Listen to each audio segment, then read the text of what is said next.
What's up, guys? It's Roberto Rojas, and I'm super excited to bring you the newest episode of Guarani Vision. Thank you so much for joining us. We got a lot to talk about in this, our second episode, and certainly there's a lot that's going on in the world of football, a lot of things going on in Paraguay specifically, be it in the country, be it abroad, and everything along those lines. So we'll get straight into it real quick. Fede, let's go to you first and to see what's going on. Obviously, some big news just happened, a couple hours ago with the list of call-ups for Paraguay's upcoming World Cup qualifiers against Peru and Venezuela. A lot of names coming out from Eduardo Berizzo. So go ahead and talk about that. Hi, guys. Hi, Roberto. Hi, Maria. Hi, Ralph. Well, first of all, I got my Rojas here. And we're ready for the qualifications. Yeah. It's time to take it out. It's time to put it on because it's right around the corner. First of all, I want to give a big shout out to everybody that's given their feedback from the first episode. I've been overwhelmed really about a lot of people writing to us, giving us their thoughts. So we're really happy about that, about hearing what you guys think about this new podcast, this new show, Guarani Vision, that's going to get even better as the episodes go by. And we got a lot of things to talk about today, mainly this team, the national team, because it's confirmed. I didn't want to put the Roja on last week because I didn't want to get too caught up in the emotion. We're journalists, but this is the only team we can actually root for, right? Well, Roberto has another thing, but this is the only team we can actually root for. And there's a lot of people waiting for that. There's a lot of people waiting for their national team to play. We were waiting for that to happen already in this month, in September. We're waiting now on October. Thankfully, it's been confirmed because we were really scared about what we were hearing from Asia. We were really scared when we heard CONCACAF got suspended, also got postponed actually for next year, for 2021. So we were here waiting. I'm telling you the truth. I didn't really want to get my expectations really up, but now I got the Roja ready. Now Berizzo has his list ready, and we really need to talk about that. 37 players were reserved. I think that's the right term because they're not really called up. We just let the FIFA know that we got these 37 players around the world and they need to wait for that final call. We can only put 23 on the list for every match, and we'll see eventually out of those 37 players who gets cut off for these first two games against Peru and then Venezuela in Merida, a long road to Venezuela. I was talking to Justo Villar today, and he said it's going to be a long trip to Venezuela. We go there by plane, and then we need to take a bus about 3-4 hours from Caracas to Merida. It's a long trip, so we'll see how Berizzo handles that. I said it last week, maybe picking two different teams. There's some new players also on this list. We talked about some of them on the first episode. I'm happy that Gaston Jimenez, we nailed it on that one. He's there. The player from Chicago Fire. I think even reading some of the fans, their response to this list, I think that's the name that surprised everybody. I think a lot of people weren't waiting for that name now, but he's there. There's also young players like Eric Lopez that just went to Atlanta United. I think he hasn't played in Atlanta yet, but he is on this list. He's the youngest with barely 18 years old. So there's some players. There's some fresh blood. There's good players that have just made their way to Europe, like we said last week. Andres Cubas, Pires da Mota that just left also Brazil. He's now going to play in Europe. We got a lot of cases like that. We got Alan Barreiro. This is a first for him also. He's a young striker, just left Argentina, just left San Lorenzo. He's going to play now. He's already playing. He actually made a goal already in the Turkish league. So I'm really excited about some of these names. Even on defense, we got some new names. Omar Alderete, he had a great season also with Basel. I think Ralph talked about him last week. Gustavo Velasquez, some players from the Mexican League. There's three from one same team from Jaguares Football Club. I'm talking about Gustavo Velasquez. I'm talking about Willy Mendieta. Lescano is already a player that's there waiting for his chance to be the striker, to have that spot only for him. but there's other players that have caught my attention. Blas Armoa, there's really some names that we haven't seen lately that put me up there. The expectation, just to see them, just to see what they can bring to the team, what their role is really going to be in this road that's really long. Like I said last week also, I think Berizzo has that in his mind. That's why he's calling some youngsters. There's a Copa America next year also. Maybe they'll have more minutes there. We'll see really if any of these new names are called up for these two matches. I think that's going to be the big news in about a week or so, for what I was talking with Justo Villar, the manager, also working closely with Berizzo. He told me that in about a week or maybe 10 days, they'll cut this list and they'll add the players also from the local tournament from Paraguay.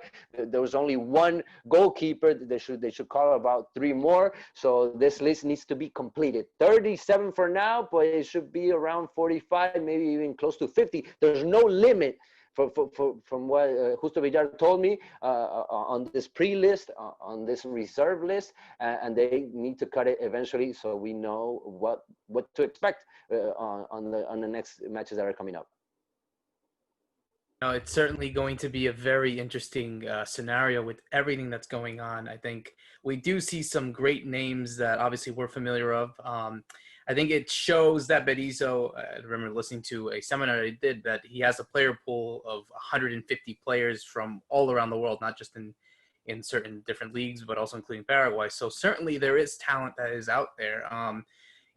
Ralph, going to you quickly on all this. I mean, what are your impressions, quick impressions of the list, and any surprises, and even if we have to say, who do you think does stay on this list if you had to choose? It's a huge list. So I mean, in terms of surprises that people left out, there's none, because pretty much everybody we expected he could pull up are in there. I think some of the players that surprised me more are some of the older guys that we thought, maybe they played their way out of contention. I don't know, like Hernan Perez or maybe Iturbe. Also, Santander's been called up. And these are players that he's already tried. And you thought, okay, maybe Berizzo is thinking of the new blood, some of the players that Fede is talking about. But he's also called up these guys. So I think what gets really interesting is when they do have to start cutting down the list, which way he decides to go. Does he go more for experience? Because of course these are difficult games, and you need some of that. We say mania in Spanish, but you need some of that knowledge to be able to play these games. Or does he want to go for the newer players that he thinks can make an impression? Another really interesting thing is a lot of these players haven't played recently. Because of the pandemic or because of injuries. There's a lot of players in here that I haven't seen play recently. I mean, you have Roberto Rojas at River. River played their first game in 6 months last night, which we'll talk more about Libertadores, but they were one of those teams from Argentina that returned. Players like Pires da Mota, I mean, he hasn't played for a long time. So it's going to be interesting to see, because can he trust some of these players that don't have that much rhythm, let's say, and haven't been playing in the last couple of months? But I think it's exciting, and I think it was nice for everybody to see this huge list and think of, wow, that's all the talent that we do have that we're able to take to the qualifiers. Ralph, Roberto, I think there's a message behind this list also from Berizzo's side. I think it's an alarm for the young players like Eddie Lopez, that's not playing. I think he wasn't waiting to be on this list particularly. Blas Armoa, he left Paraguay playing for Luqueño. He never got called up. They've done the trail from being on the young teams of the nationals, but I think mainly it's an alarm. It's, hey guys, you're on the radar. We're following you. Eventually, you're gonna get a call up. I think that's the message behind this long list. Obviously, they have to present a long list due to the pandemic, but there's a message behind it all. I agree. I think there is a big message. Certainly, we're not obviously going to see all of these players come to Paraguay and obviously go to the game in Venezuela. But yeah, I mean, this is certainly a good thing for Berizzo to show that, we have the confidence in you, that we can trust you for future games, be it other World Cup qualifiers, Copa Americas, whatever it may be. And obviously it all has to depend on how they do on their clubs. So Maria, going into this real quick, a lot of youth that we see on the squad, a lot of players that, are in their early 20s, mid 20s. I mean, and that's kind of the important thing that this Paraguay list just springs out to you, really, is the amount of youth, but also I think the amount of firepower on the attack. If I see the list properly, I think there are more forwards than all the other positions on this list. Yeah, and like I said last week, hi, by the way, I haven't said hi yet, but I said last week that we really have to focus more in the youth, and I think that's what Berizzo is looking into, and I applaud him for that. I love the fact that he's looking into not just not like Paraguayan players, but also naturalized Paraguayans. Players that become citizens of Paraguay. So that's the good thing that I like. I think Berizzo's gonna have a tough time deciding between all of these guys because they're equally talented. So, but my guess would be that he should focus more into the youth, give it a try, especially for the first few matches that we have, see what works best. And and I look forward to it. I'm super excited for all these games. I really hope that he chooses the newer guys. Give them a chance and see where it goes. Absolutely. I mean, we're literally 20 days away from that first game against Peru, and certainly all the expectations are starting to come up for Paraguay fans. You know how it is, the famous feeling that when it's game time and it's the actual game day, it's like people are excited to see the national team back. So obviously this is going to be something that we'll be following for quite some time, but we'll just see how it goes. But certainly let's go into what's been going on in Paraguay and go to you, Ralph, about everything that's been going on with the new leaders in Cerro Porteño, certainly very, very close to the finish line to win the league title, something that was perhaps unthinkable a couple of months ago. They turned it around and are right there. They need one more game to be champions and obviously secure that title for Chiqui Arce, obviously who was a manager at Cerro Porteño and has done very well in the past as well. Talk about what's been going on and how did they do it? How did they turn it around so quickly in such a short amount of time? Sure. It's historic, but it's almost history repeats itself at the same time. And by the way, I'm also getting excited for this weekend. You can see that, Perez. I'm English, so I get to choose my team here. I don't get in trouble. Love it. But yeah, this Cerro Porteño, I mean, they're a team that's really benefited from the break because Chiqui Arce came back. He took over in January.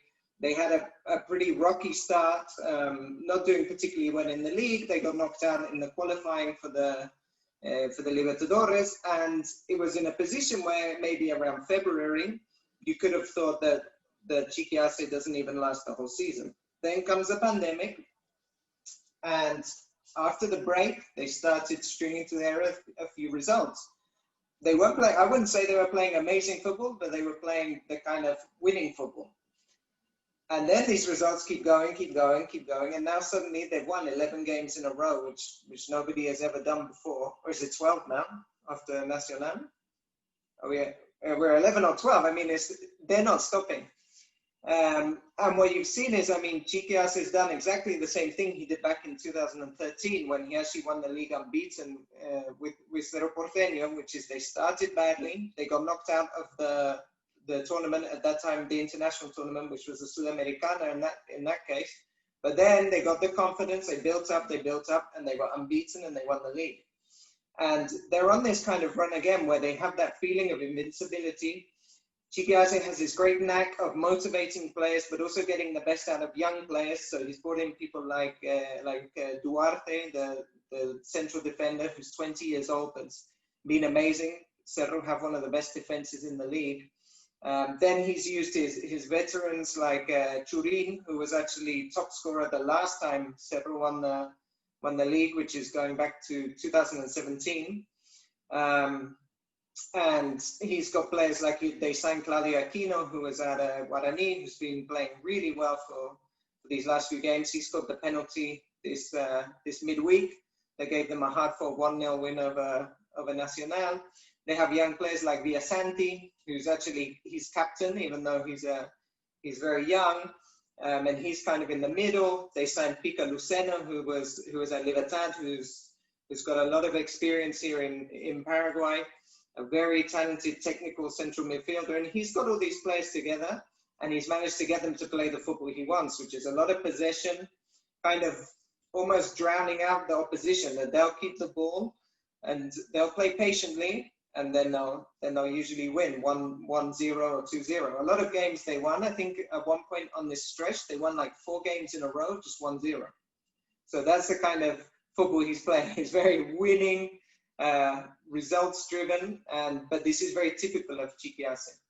And it's a good moment for Paraguay in the sense that you had Olimpia win the last 4 titles. That was all under Garnero, who's from Argentina. You've had previously the last coach to win the Cerro Porteño was Leonel Alvarez, who's from Colombia.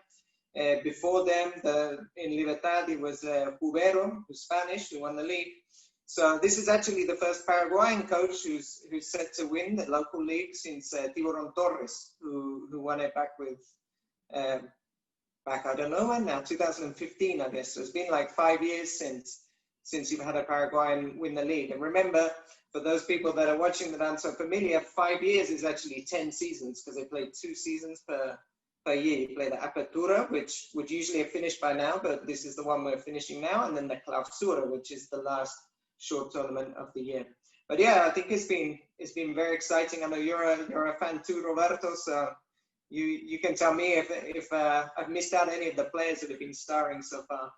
No, I think it's been, I mean, I agree. I mean, I'm very happy to see them finally win the league after quite some time. I agree. I think this side really, many people thought, and obviously I think as all of us know, for Cerro fans, obviously we want to do well and win the league as well. But obviously they were in the Copa Libertadores. They got bounced out really early against Barcelona de Guayaquil. And I think that helped them. And I remember, I think Churin was giving an interview where he was on the verge of tears after that elimination, saying that, we have to do better. Like we absolutely have to show our faces and absolutely do what we need to do in other competitions. And certainly a pandemic probably helped them in another way, but it helped them find that identity that they needed. I mean, 11 straight is incredible for Paraguayan football.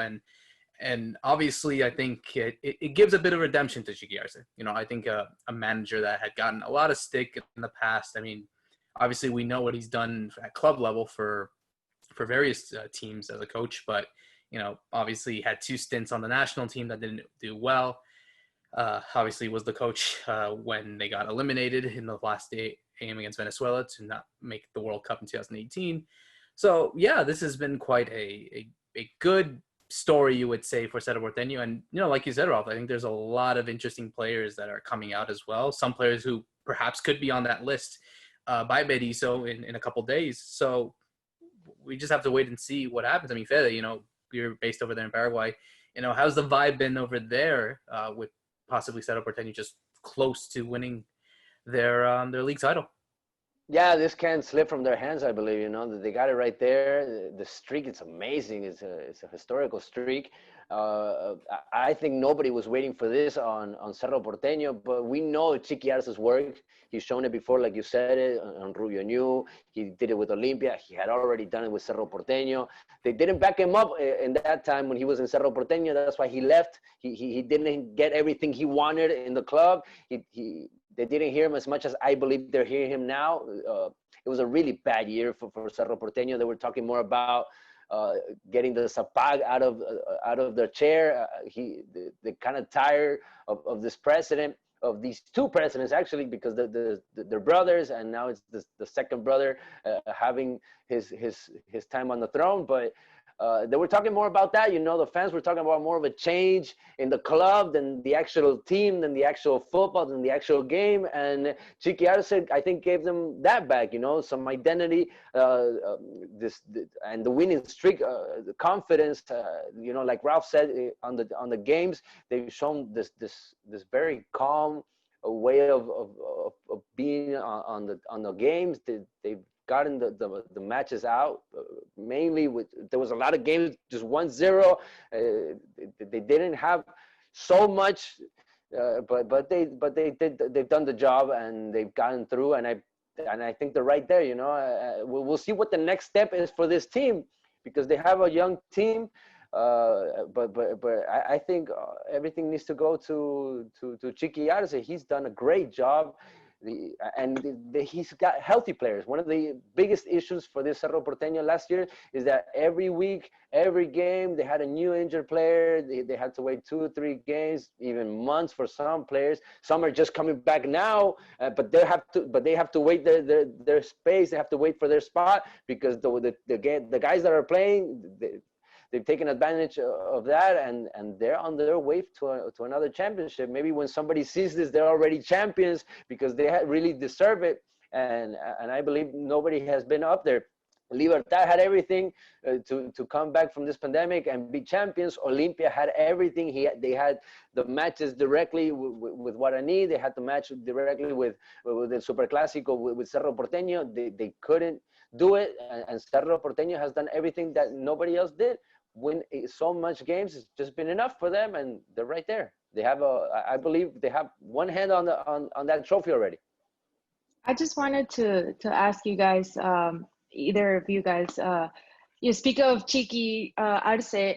What do you think it made it like? Why do you think he succeeded with Cerro so much, and not with the national team? What was something that he did different that maybe Berizzo can look into and maybe not repeat the mistakes that Chiqui did? I don't know who wants to respond to that, but I think one of I interviewed Chiqui Arce when he took the job the first time for the national team.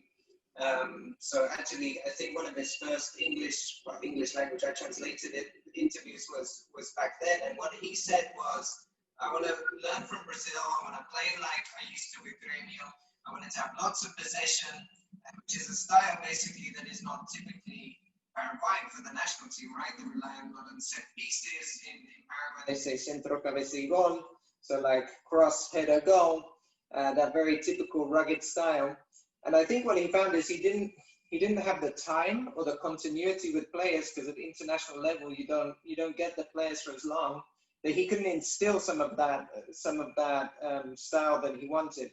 And what I always remember with the Paraguay of Chiqui Arce that comes to mind is it was in transition. When they lost the ball, they were so disorganized, and that killed them. I remember one game against Peru when Peru won like 4-1, and Gareca's team were just like bang, bang in transitions. And you can think that stability, that defensive stability he didn't have, because he didn't have continuity. And that's what he gets with the clubs. That's at least my opinion. I don't know what the other guys think. I'll go. No, I agree. I think, you bring up a good point, Ralph. I think when you're a club coach and when you're a manager at a national team, it's a completely different game. Look at Berizzo. Obviously he was a coach in Argentina and Chile and Spain, and now this is his first ever national team job. And certainly I think a lot of expectations are given. And yeah, I think when you don't have those amount of players for a long time, as opposed to a day by day as a club coach, it varies. And I think pressure obviously gives a bit of a disadvantage for him. I think obviously when you're the coach of a national team, it's completely different than coaching Olimpia or Cerro or wherever it may be.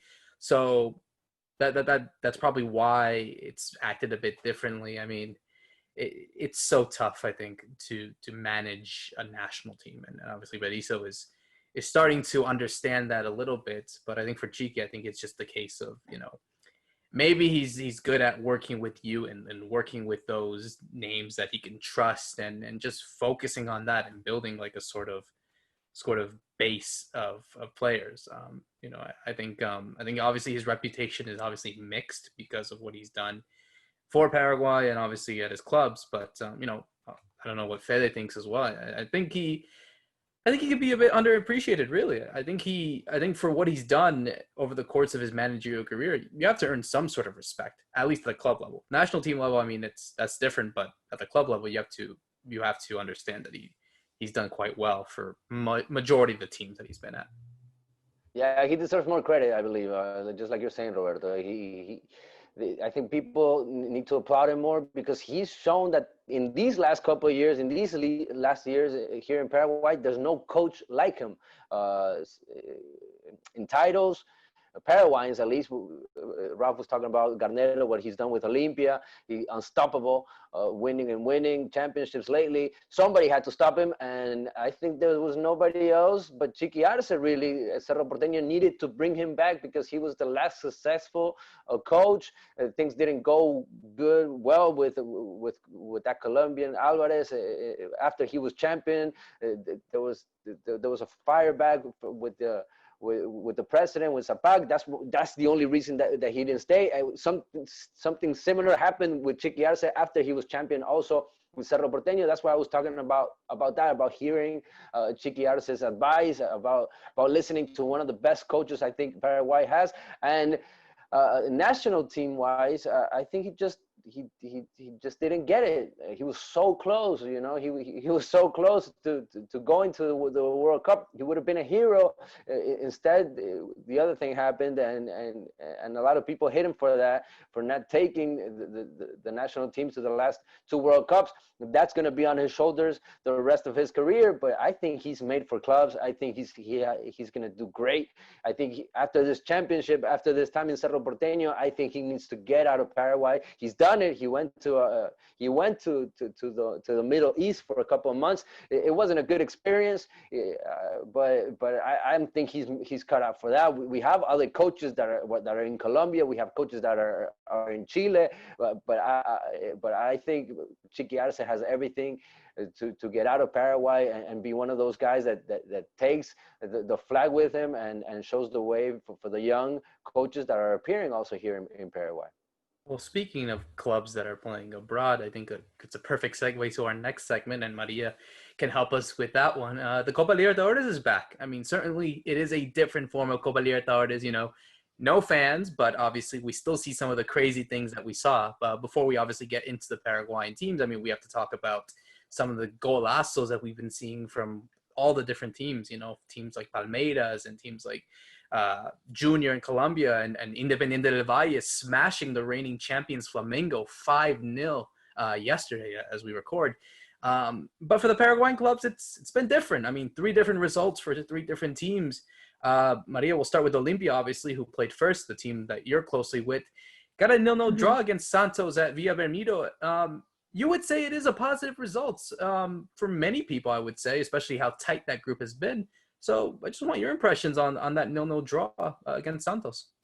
Yeah, it was a tough one. I think they did the best they could, especially getting a point away from home against this great team like Santos. They started very well. They started very organized. They played a very attacking football.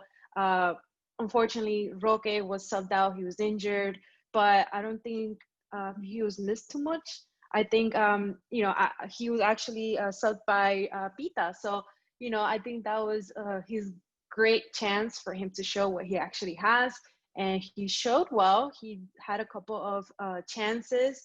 And, I just wish they would have kept that momentum right after the second half. But overall, I believe they did well. I think sitting in the second place of this group, it's not a bad thing. They're still gonna go through, but they have to put more effort into their next game so that they can actually get to the next stage of the Copa Libertadores. But overall, I thought they were great. Like I said, I just wish they would have kept their momentum and their push to get at least a goal and get some goal difference later on that could maybe hurt them in the long run. Well, certainly that they have one more game that probably might be the most vital one if they do want to qualify. It's against their direct rival, Defensa y Justicia, who had won 3-0 over Delfín the other day. You know, would you say that you feel confident in Olympia getting the result needed to qualify to the next stage? Like I said, I think them sitting in second place is pretty good. Delfín, I believe, is in fourth place right now. So I think they're good. And if Roque comes back, I'm not sure how his injury is right now, but if he comes back and he does like what he's been doing, they could have a chance. But again, Vita's there. And their defense as well has been tremendous. A bunch of saves from the goalkeeper as well, which helped them a lot. And yeah, I'm confident. Roberto, keep in mind that there was a change in the goalkeeper position. Aguilar lost his place after that match against Cerro Porteño, the Super Clásico, where he had to work a lot, and he was kind of criticized also for some plays. He hasn't played up to the standards. He's a national team player, but he lost his spot to Ascona. Ascona is a player, I believe, a goalkeeper made also for Copa Libertadores. He's had a great run previously with Independiente del Valle, playing this cup also. But we'll have to see what happens with Olympia. There's rumors that this squad is gonna be. There's a lot of players that are gonna come out of the squad. There's already one of them. Budes is out of this team. They've already told him you're not gonna play anymore for us. And a lot of people are talking about how old this squad is. You look at the ages of the guys, and you don't find a lot of young players. And you see what the Copa Libertadores is offering, and it's a fast game, it's an athletic game, and I don't know if Olympia has that. So there's a lot of criticism also to Olympia and the effects of the pandemic, right? Olympia is one of the teams here in Paraguay that invest the most to have a great squad, and they're losing a lot of money this year with people not going to their games, with people not buying their jerseys. They're kind of feeling that financial issue now. So we'll see what happens with the squad. If they start losing players, that could affect their game also. Definitely. I think it's very important to obviously recognize Olympia for how good they've been. And, I think losing that lead in the league also kind of helped as well. And, I think they're all trying to focus on what's going on in the Copa Libertadores. So obviously now must wins for them in their next game. Libertad, going into Libertad, a lot of controversy before this game. As we know, their rival Boca Juniors came to the country to play, despite having a lot of players who had tested positive for COVID-19. And eventually Conmebol and the Paraguayan government allowed them to come in because of recent negative tests. So, Maria, going into this real quick, 2-0 loss for Libertad, their first loss at the group. But I think, obviously winning the first two against Independiente Medellin and then against Caracas, obviously Caracas is their next rival. I think they're still also in a good position to qualify. And certainly that game against the Venezuelans will probably be the one that could secure them into the next stage of the Copa Libertadores. Yeah, I think so too. Caracas, I'm not sure. I haven't followed them too much, but I have confidence too that they'll get the job done. But I just wish they would have won or at least tied this game with Boca, because all that drama, and then to go ahead and lose at home, against them. But what can you do? It's Boca Juniors. They're one of the biggest clubs in the world right now. So I thought it was a little messy. Their football was a little messy. I didn't see a lot of effort coming, not a lot of chances. It was very everywhere, very disorganized. Tito Villalba was there. He put a little bit of effort, a little bit. I see you, Fede. But he had a couple of chances that I thought could have made better, but he did end up just fading into the background and not putting all that he could have put. Tacuara also just, I want to say a C minus in my report. But other than that, like you said, sitting also in the second place of the group gives them a good advantage, and maybe they'll get through. Well, for sure they'll get through against Caracas. Yeah, definitely. I think no, Ralph, go ahead. You wanted to say something? Yeah, I thought that Ramon Diaz made a mistake. I think it was halftime when he took off. I think it was Bogarin for Barreiro, for Antonio Barreiro. And I was thinking, really, the change he needed was either Sebastian Ferreira or Oscar Cardoso, like Maria's talking about, because what they really lacked there is by having those two strikers that want to play more central, and they weren't able to find Bogarin or Diablo very often with the ball. They kind of needed that third person in midfield, that third body to then try and to create some link-up play, because like Maria was saying, it was a messy game. They were disorganized, and I felt maybe Ramon went for the easy like-for-like substitution by taking off Bogarin for Barreiro, but I would have gone for adding that and taking off one of those two strikers, because they were hardly seeing the ball. And it was a real shame for Sebastian Ferreira, who for me is a very good striker, but he just wasn't seeing the ball. And for Boca, it was incredible that they were able to play after 6 months of not playing, and they were playing at this intensity and this kind of rhythm that Libertad couldn't match, which you would have expected it to be the other way around almost. And just a quick thing about that game, which was played in Cerro Stadium, it was a nice revenge for the Boca coach, Miguel Angel Russo, because he was actually sacked by Cerro Porteño a couple of years back, and he lost. I remember towards the end of that run, he had lost to Libertad, so he got some nice revenge, I guess, for that result.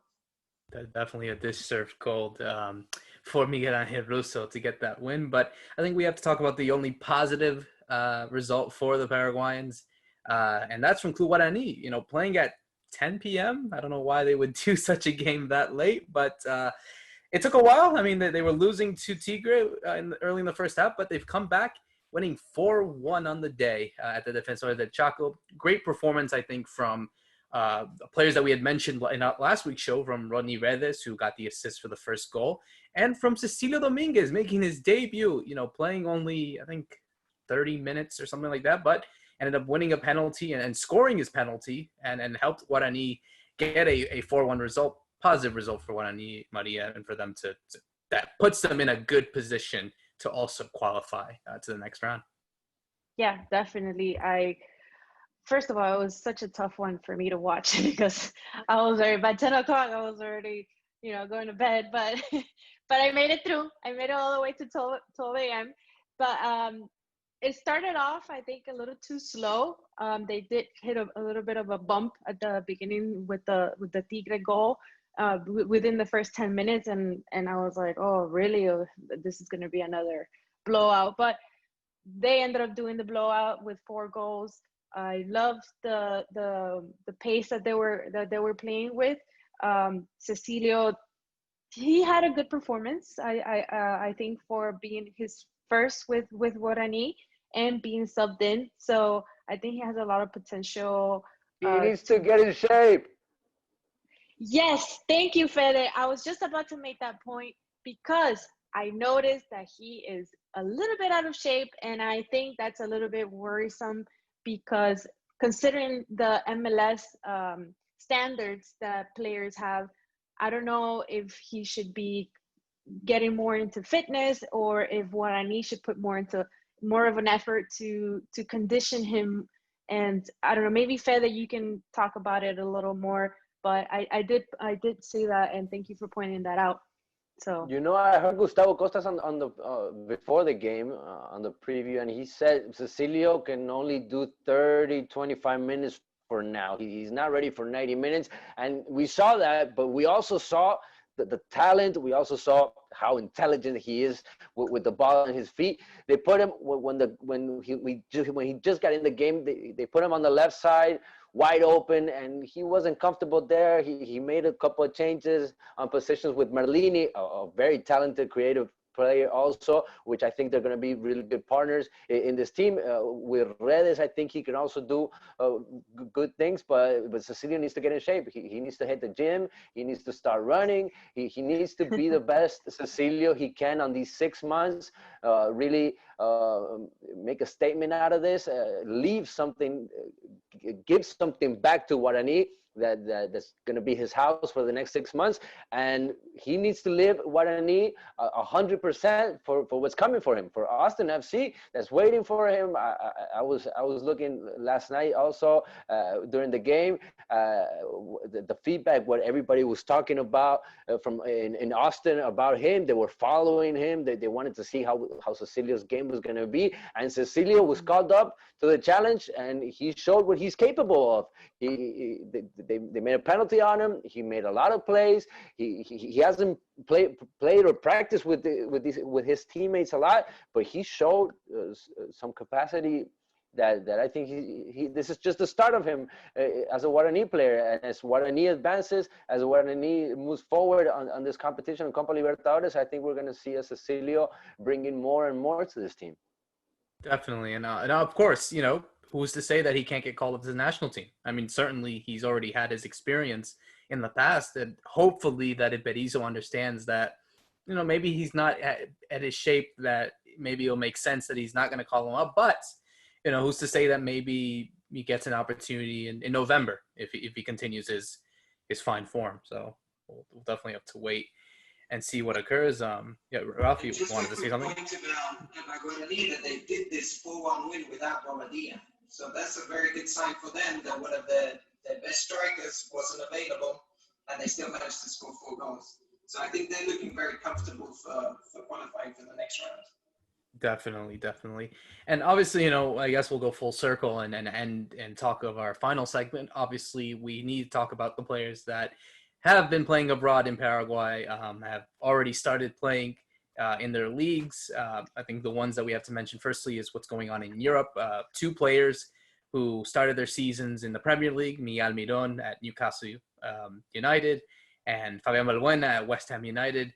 Almiron obviously played the first game against West Ham, obviously the team that Balbuena plays for. Wasn't the starter in the game, but came in within the last 5 minutes and gave an assist to the second goal, which obviously ended up winning 2-0. And then they headed off to play in the EFL Cup, where he was a starter and gave a great assist, I would say, on the first goal for Newcastle. And I think that's important for him. I think it's important for him to get that kind of form. I think we understand that he is, and we talked about it last week, where he is that diamond that we have on the national team, the one that has to be the star player. And when he's doing performances like that, I think that brings a lot of confidence for a lot of Paraguayan fans. I mean, Ralph, with him and obviously Balbuena getting the armband at West Ham, we mentioned that he's not really getting as much playing time, but to see him getting the armband as well certainly shows that there's something that maybe David Moyes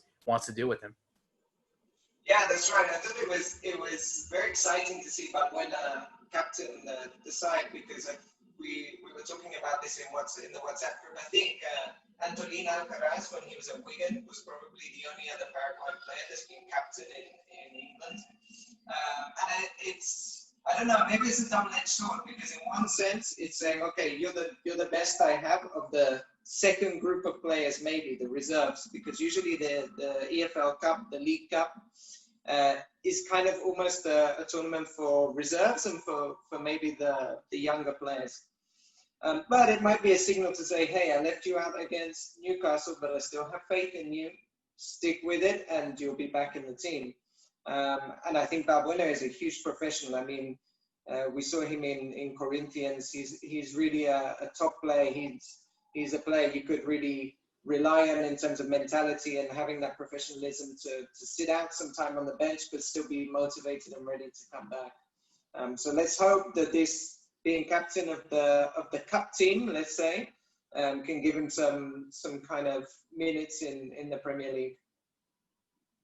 I just wanted to jump on Miguel Almiron again, because I did read that after the game, the coach, Steve Bruce, was questioned as to why did you leave Miguel Almiron as a sub and not put him as the starter? And he actually said that his strategy was that he needed to find the players that were strong enough to go against West Ham. And then he wanted to try it out and test it out, who will be the best one. And then he saw that the team was struggling a little bit, and then he said, okay, it's time for Almiron to go in, and he actually delivered. So I think it was a good strategy. I don't think that he's going to be left out like many people feared.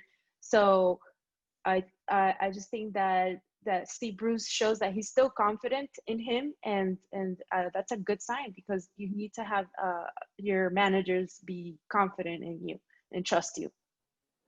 Steve Bruce needs to be thankful that Almiron didn't leave this club. He had everything to leave.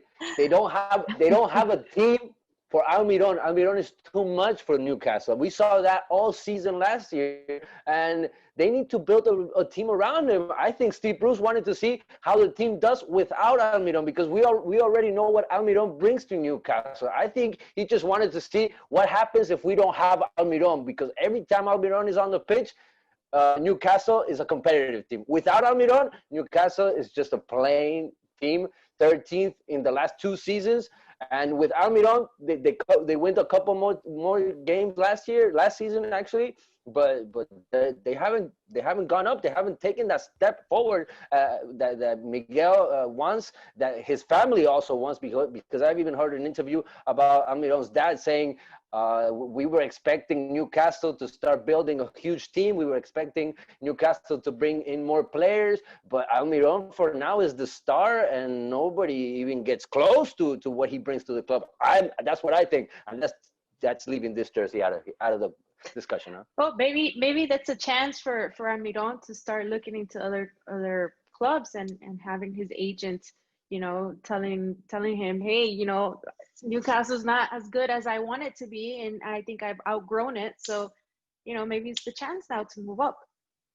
I agree. I think a lot of people in Newcastle really admire Miggy, the nickname that he has. I think he's a player that, like Fede says, I think is super important to the team. I think, watching some of the games that maybe he hasn't played, this was last season, and even in this game as well, where they struggled, and there's not just that, there's no one that's coming in, and Miguel just has that kind of pace and energy, to go forward and to come back as well. Playing it as a midfielder, and it really has helped that team. I mean, I obviously being top goal scorer is a big reward for him last season. And again, like I said, I think similar to what he is in Paraguay and what he probably will be at Newcastle is he is that important player. He is that central piece. So we have to wait and see how he does heading into the World Cup qualifyings. But obviously, I think we also need to mention it to close it out here in another great discussion, guys, is the players that we've been seeing in Mexico. Obviously we see a lot of players that were called up by Berizzo who are playing in Mexico. Dario Lescano scoring a lot of goals for Juarez. We obviously see other players that have been getting minutes, like Junior Alonso, Atletico Mineiro, Gustavo Gomez captaining the Palmeiras team in that win in the Copa Libertadores. We see Adam Barreiro as well scoring in Turkey. Andres Cubas also scoring for Nimes in Liga. I mean, it's promising to say the least. I think we like to see how some of these players are performing well. And, again, it's going to be that big discussion of like, who is going to start? I mean, we kind of probably have an idea. We don't want to go into like our predicted lineups, but knowing what we've been seeing in terms of form for some of these players, it gives us a good idea of what can happen. I mean, I don't know what you guys think about all this. I mean, Daniel Lescano is on fire. He scored 5 goals in his last 6 games, 4 and 4. I think he's been captain of Juarez the last 2 games. And he's a player that he did a similar thing when he got his first call-ups to the Paraguay national team. At the time, he was playing in, I think, in Switzerland, or maybe he just moved to the Bundesliga. But he came in and he scored some really important goals for Paraguay. I mean, I think an equalizer or maybe even a double in Ecuador, and he scored another important goal And then maybe his career kind of didn't kick on from Bundesliga as he would have hoped, as Ingolstadt got relegated. He's over in Mexico now, but he's found that confidence again, and he's found that form, and he's a really tricky player to defend against. So I think that could be somebody that's of interest for Berizzo if he's going based on form. Like we were saying earlier, there's a lot of players that haven't played at all. So maybe he wants to go with them just because of experience and history. But if he's looking at form, then I think Lescano is one of those players. He's doing really well in Mexico. Definitely. I mean, what do you guys think as well of the form that's been going on for these players? I guess I think that, like I said earlier, Berizzo is gonna have a tough time to decide between all the players that he has, but it's a good thing, and I think it shows that we have a bright future. So I'm excited and I'm optimistic. Well, I actually think we have a goalkeeper. We have a defense. There's some spots in the midfield that I think nobody has gotten those places still. We talked last time about the defensive midfield. I think there's a spot open there. Offensive wise, well, Almiron, Derlis Gonzalez, he's one of the players that's played the most on this national team since Berizzo came in. He's actually one of our best players also. I think a lot of people here in Paraguay don't give Derlis Gonzalez all the credit he deserves on the national team. He's done a great career there. He always appears on big games. He's always there. He's an experienced player. Right now on the squad, and I think Berizzo's big problem is the striker. You know, he's tried with so many. He tried with Tacuara Cardoso. He tried with Federico Santander. He tried with Tony Sanabria. Now he's trying with Lescano. There's some new ones on this list that he presented now. So I think that we need to find the striker. We need to find the guy that's scoring a lot of goals.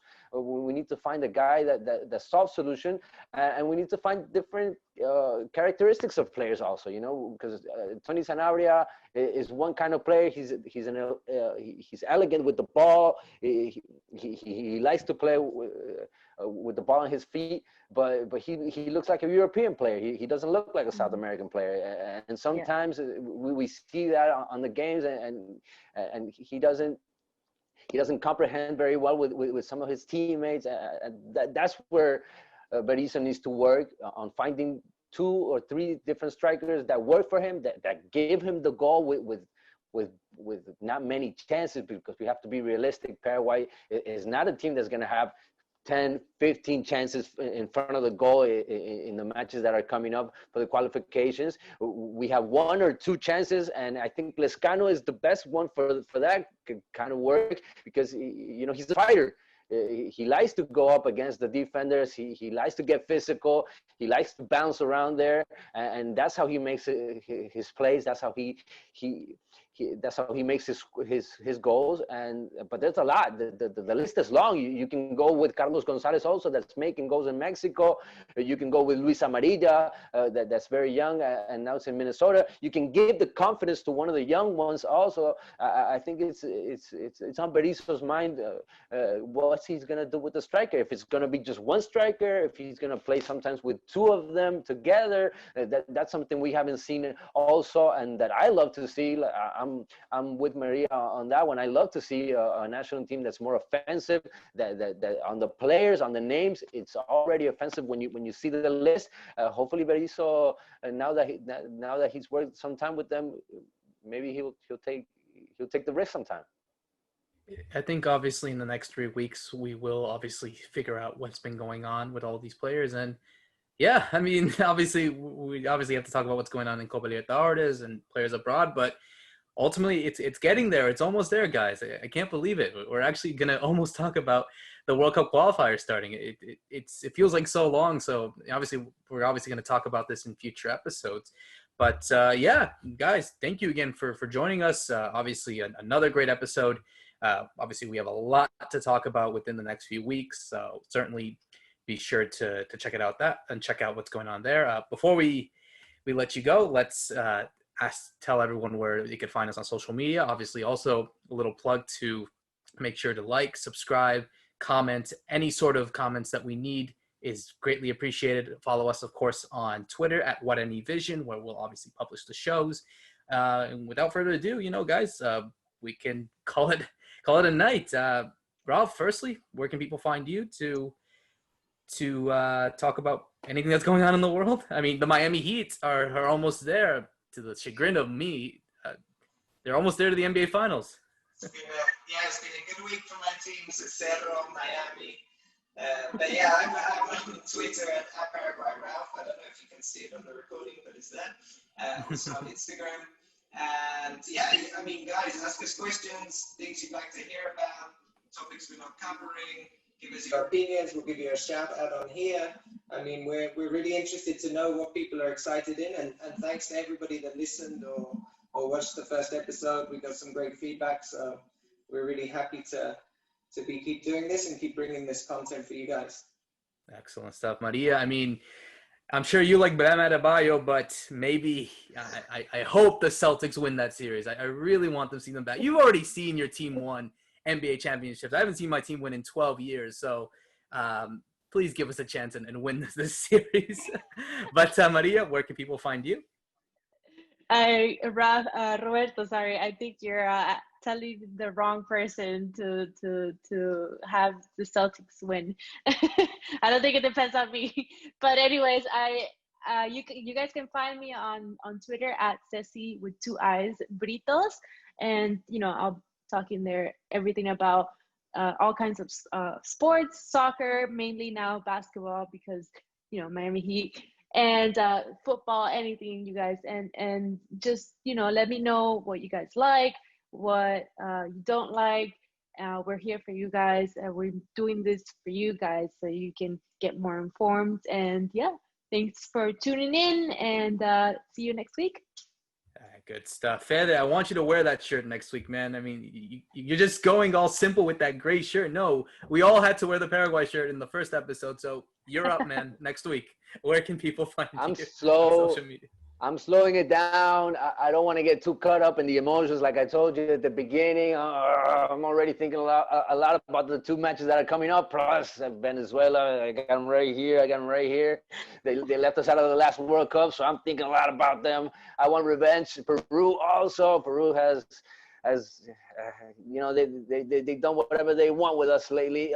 So hopefully we'll get the matches done. We'll talk about that on the next episode since the national team is going to play very soon. And like Ralph said, you guys can find us on social media. My account, Federico Perez, Instagram, Twitter, and Roberto, to end it all, tell everybody where on what platforms we're on, because we're on podcasts, we're on YouTube. People can hear us practically everywhere. Yeah, basically, they can hear us anywhere in the world, hopefully in space. I'm sure those guys want to definitely get some insight on Paraguayan soccer. But yeah, also follow me at Roberto Rojas 97 on Twitter, where I'm talking about all of sports, not just soccer. And hopefully I'll be able to talk about a Celtics win in qualification to the final against the Nuggets, because I like the Lakers, but I like the Nuggets as well. I want to play them. It gives us a chance to win. You don't want to go against LeBron. No, not this time. But yeah, of course, make sure to listen to us on Apple Podcasts, on Spotify, and obviously on YouTube, where we will upload this episode. So again, for myself, Roberto Rojas, Maria Britos, Fede Perez, and Ralph Hanna, thank you so much. Speak to you soon.